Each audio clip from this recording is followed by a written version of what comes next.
Bene, brucia, si temono 100 morti, anche donne e bambini soffocati in spiaggia per le fiamme nei boschi attorno alla capitale. È un inferno, ci racconta al telefono sconvolta una trevigiana che vive in Grecia.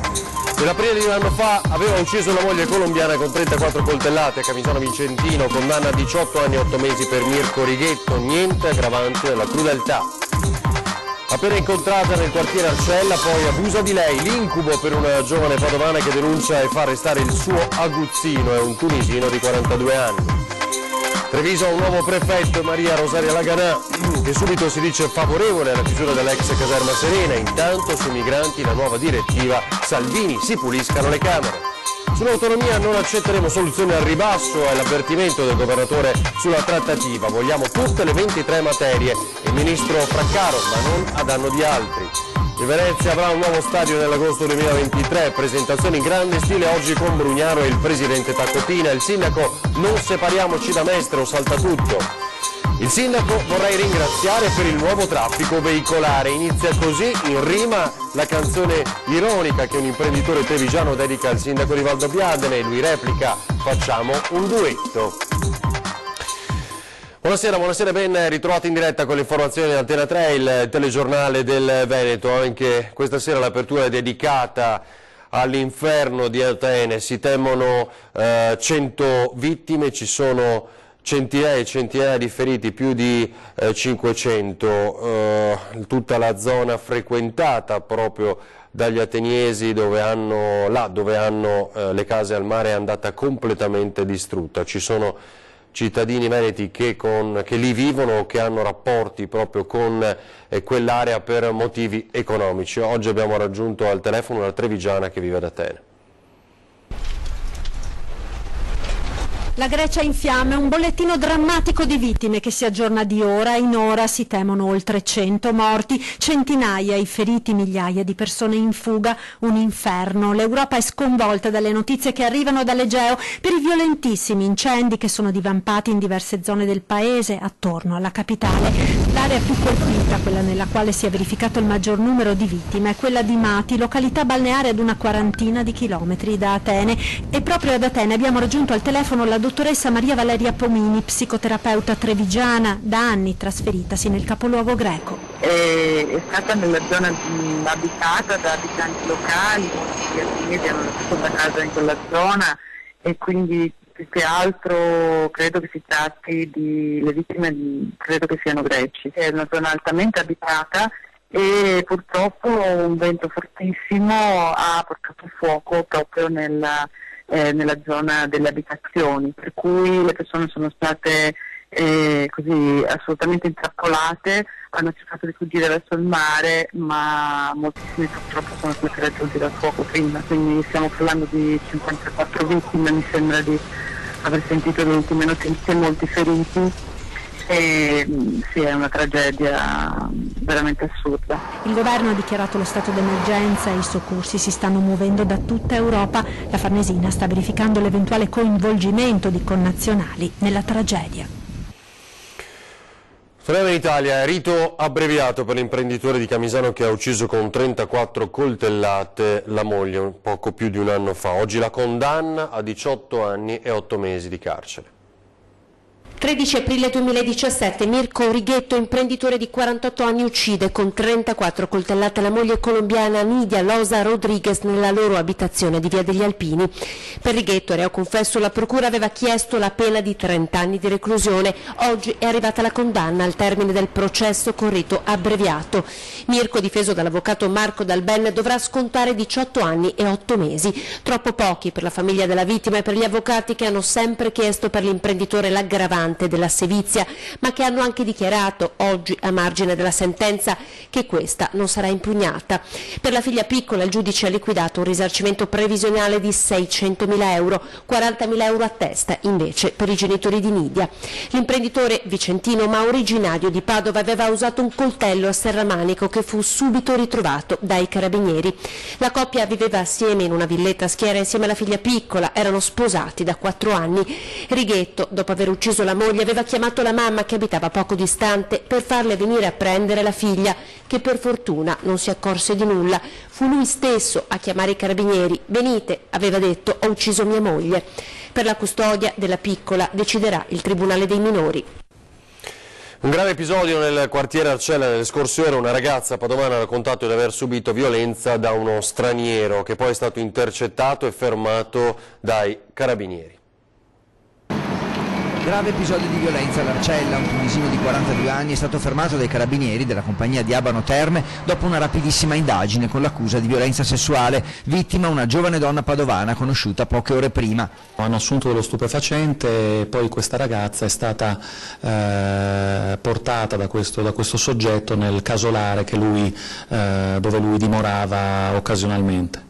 Nel corso della notte successiva abbiamo riscontrato appunto che lui poi ne ha abusato. Tutto inizia quando alla centrale operativa arriva la segnalazione di un ragazzo che aveva ricevuto da parte di un'amica, una 31enne padovana, una serie di preoccupanti messaggi sul proprio cellulare con i quali la giovane, fornendo solo informazioni vaghe sul luogo dove si trova, chiede aiuto, asserendo di stare molto male, di essere in pericolo. Le pattuglie del 118 arrivano sul posto in una strada della periferia sud di Padova, individuano la ragazza in evidente stato confusionale. La giovane racconta che la sera precedente aveva conosciuto un ragazzo nordafricano che l'aveva convinta a seguirlo in zona Arcella e assumere con lui della droga. Ormai non più lucida, la ragazza aveva accompagnato l'uomo fino alla sua abitazione e lì, secondo il racconto della ragazza, lo straniero l'aveva costretta a un rapporto intimo. Il fermo è stato convalidato dalla Procura della Repubblica di Padova, con cui ci siamo interfacciati fin dalle prime fasi di questa vicenda, e quindi si trova ristretto in carcere. Il fermo è stato convalidato e la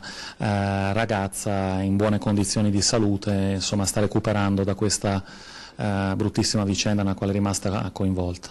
Acquisita la descrizione dell'aggressore e dell'abitazione, accompagnata la vittima in ospedale, i militari rintracciano la casa, sorprendendo ancora all'interno il presunto aggressore, privo di documenti e in possesso di alcuni involucri con residui di hashish e cocaina. L'uomo, senza fissa dimora, irregolare, già noto alle forze dell'ordine, nega le accuse. Tuttavia, riscontrati i gravi indizi, i carabinieri lo fermano. Il provvedimento viene convalidato dalla procura e l'uomo è ora nel carcere Due Palazzi. Nel pomeriggio di oggi una tragedia in mare. Un 26enne romeno residente a Negrar nel Veronese è annegato a Jesolo sotto gli occhi della fidanzata. Entrambi, pur non sapendo nuotare, avevano noleggiato un pedalò. Giunti a poco meno di 150 metri dalla riva, il giovane ha deciso di immergersi in acqua restando aggrappato al natante. Una scelta fatale, perché ad un tratto il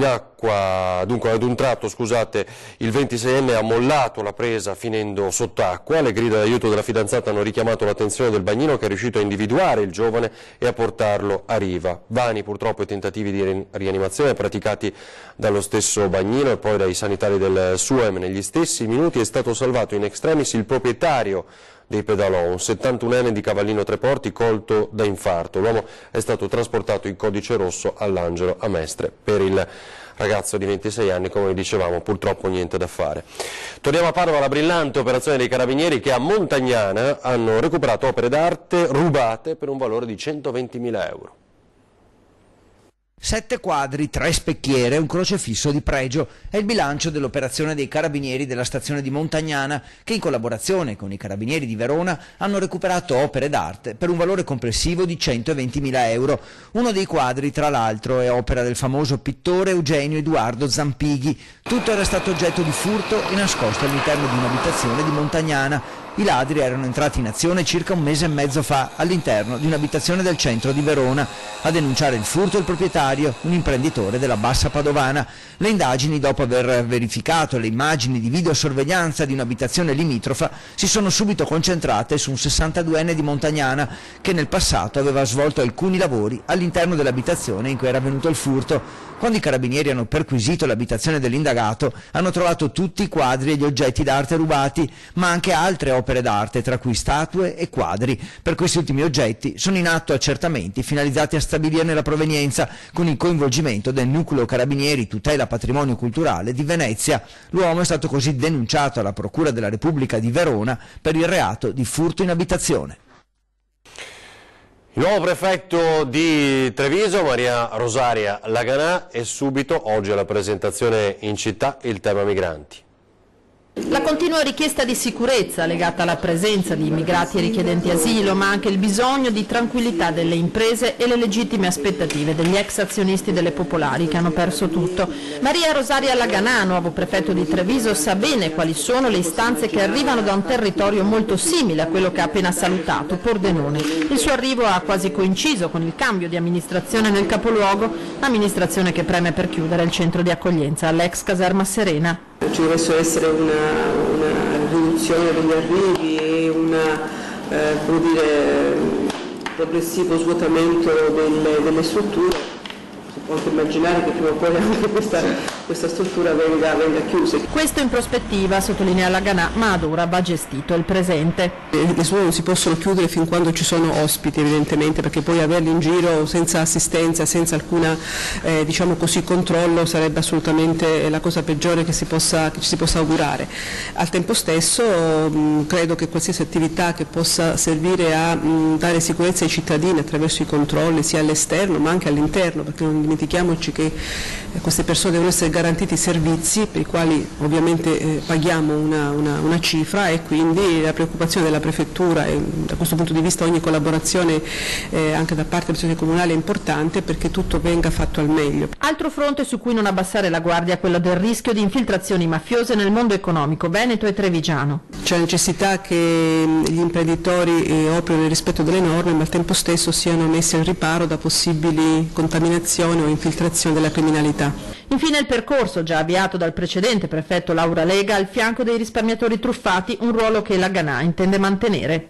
A volte bisogna anche rappresentare al meglio al centro perché si possono prendere decisioni giuste, quella che è la reale situazione di queste centinaia, decine di migliaia di persone insomma, che hanno avuto questa disavventura. E a proposito, mense comuni, una sola rete di servizi per più strutture d'accoglienza presenti nel nostro stesso territorio, pulizia degli appartamenti affidata agli stessi migranti che verranno forniti dei materiali necessari. Questi punti essenziali della direttiva Salvini, che ridisegna il sistema dell'accoglienza, va ad incidere su diversi aspetti interessando sia i grandi centri sia le strutture più piccole inserite nel sistema SPRAR. Salvini ha deciso di differenziare i richiedenti asilo dai rifugiati, oltre a ridurre la spesa giornaliera per immigrato che lo Stato spende attualmente.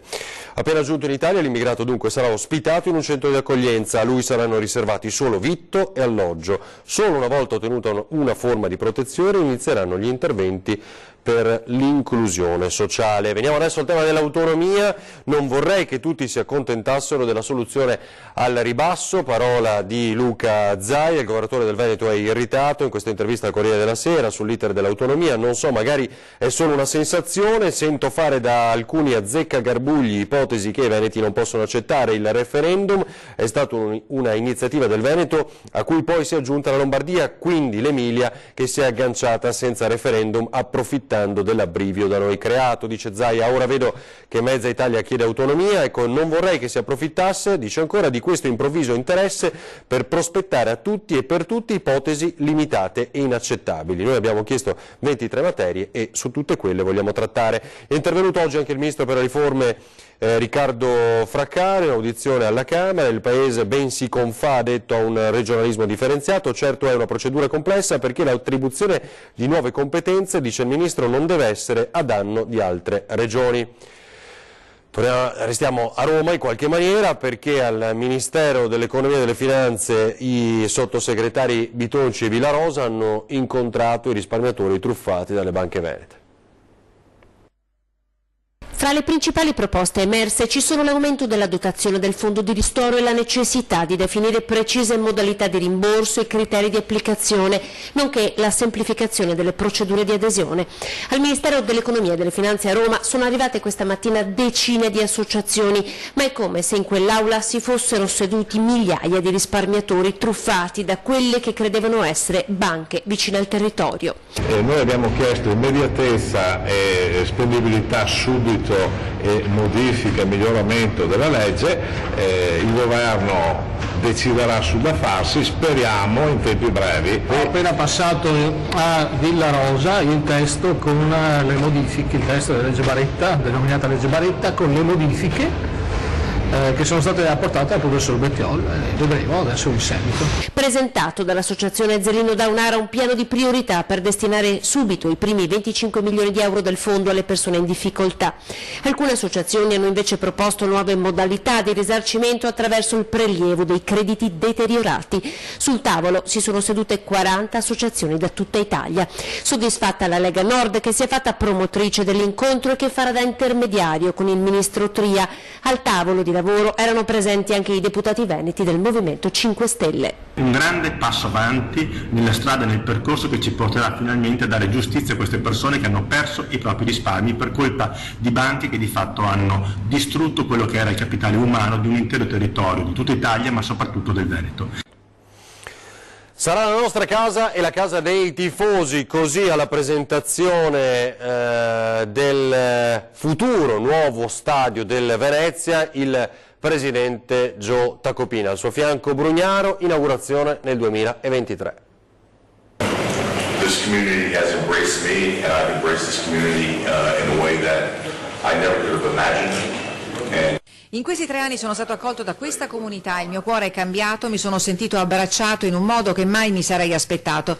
Nelle mie vene, nel mio sangue mi sento veneziano. Le prime parole del presidente del Venezia Football Club, una manciata di minuti dopo l'avvenuto protocollo del progetto che darà un nuovo stadio alla città, sono di profonda gratitudine e di elogio al sindaco Luigi Brugnaro. Costruire il nuovo stadio dopo decenni di attesa vuole dire fare la storia. We make history every day. Tutti noi abbiamo bisogno della storia, di far andare avanti la storia. Questa squadra in effetti, se ci pensate, ha fatto enormi passi avanti nelle ultime 2 stagioni, molto di più di quanto non avesse fatto in tanti anni nel passato. E il nuovo stadio fa parte proprio della storia della nuova squadra. Questo di oggi è un giorno epocale, è un giorno nel quale abbiamo capito che cosa serve fare, dove sarà fatto, come sarà fatto, entro quali tempi. Per la realizzazione della nuova casa del Venezia e dei suoi tifosi si stimano costi pari a 185 milioni di euro resi disponibili dai privati. Ancora una volta, ha spiegato il sindaco Brugnaro, presentiamo la concretezza grazie alla declinazione del concetto di sussidiarietà.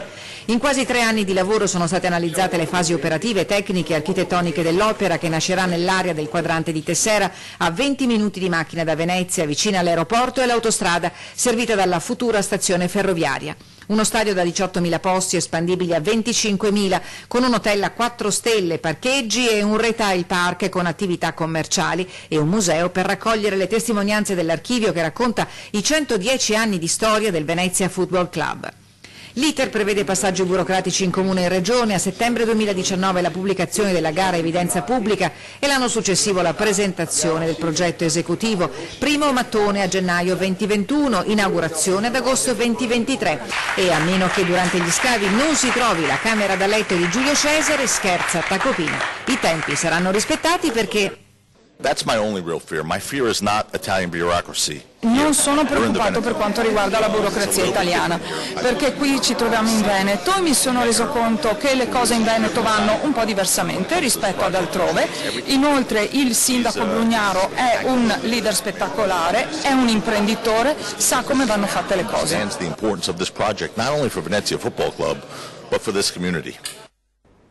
Ma c'è un rischio? Forse quel referendum sulla separazione tra Venezia e Mestre che si celebra a settembre. Sentiamo il sindaco. Ma se dovessimo votare il 30 settembre è vero, ma non si fermerebbe soltanto l'iter dello stadio, si fermerebbe tutta la città. Terrorismo mediatico, niente affatto. Il sindaco di Venezia è convinto che se si dovesse votare il referendum per la separazione da Mestre e se a prevalere fossero i sì per almeno i 10 anni a venire la città resterebbe imbrigliata in un cul-de-sac. Si fermerebbe la città perché nessun dirigente firmerebbe documenti anche di cose già approvate, piste ciclabili, ponti da Arsene stiamo facendo, cioè 100 milioni di grandi opere che stiamo distribuendo in tutto il territorio. Sì, e probabilmente si fermerebbe anche la macchina amministrativa perché i dirigenti sono di Mestre o di Venezia, insomma io penso realisticamente, non c'è terrorismo, è realtà, è bene che la gente lo sappia, si ferma la città per 10 anni. Non voglio parlare di queste tristezze, dice Brugnaro, a margine della presentazione del Venezia Stadium, che è una giornata storica come non se ne vedevano in 50 anni di promesse. E però il tema è di quelli che scottano, se è vero come è vero che di prima mattina è arrivato l'appello della segreteria regionale del PD, che per bocca di Matteo Bellomo chiede ufficialmente al centro-sinistra di lavorare per mantenere l'unità dell'area metropolitana di Venezia e di impegnarsi per dare alla città metropolitana le deleghe alle risorse necessarie per un suo pieno funzionamento. A surriscaldare il clima nelle ultime ore la decisione del governo Conte di ritirare il ricorso davanti alla Corte Costituzionale presentato dall'esecutivo a guida Gentiloni. Il PD e il centro-sinistra devono e possono trovare centralità politica in tutto il territorio metropolitano, chiosa Bellomo, se abbandonano i calcoli e si impegnano in una campagna informativa reale, in un'azione di concreto contrasto a un referendum che porterà solo un indebolimento di tutta l'area. Di tutt'altro tono il commento di Stefano Chiaromanni del Movimento Autonomia di Mestre. Nessuno può temere due nuovi, grandi ma più economici comuni di Mestre e di Venezia, se non chi teme maggiori controlli sulla sua attività politica, economica e imprenditoriale. Chi da sindaco ha problemi con le istituzioni e dissente dalla Costituzione repubblicana, scrive Lapidario, dovrebbe trarne le conseguenze e dare le immediate dimissioni. Qualche istante di pubblicità e poi cantiamo.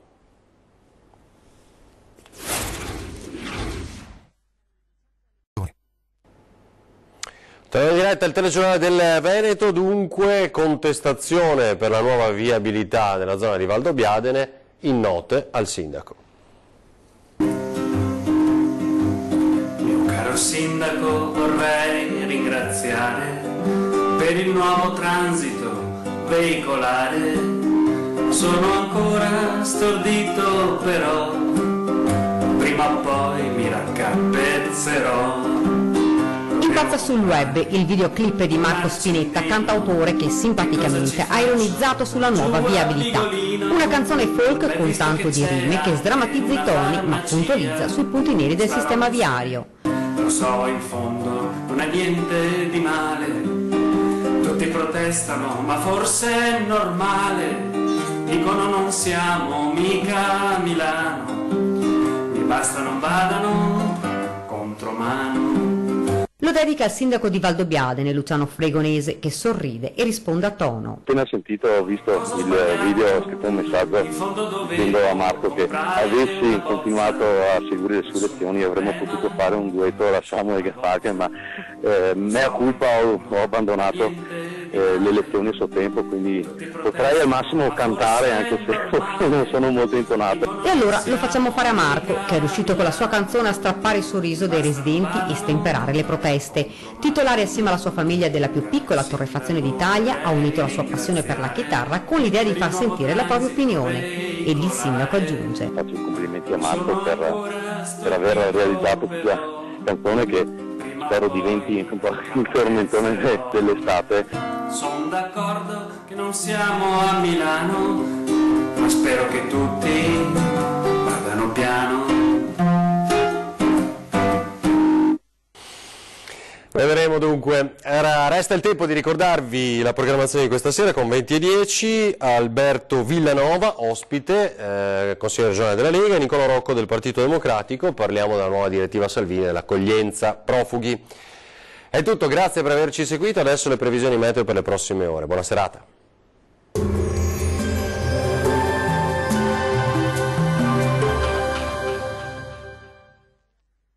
Ben ritrovati al meteo. Pressione in aumento sull'Italia, bel tempo dunque sulle nostre regioni, ma vediamo il dettaglio.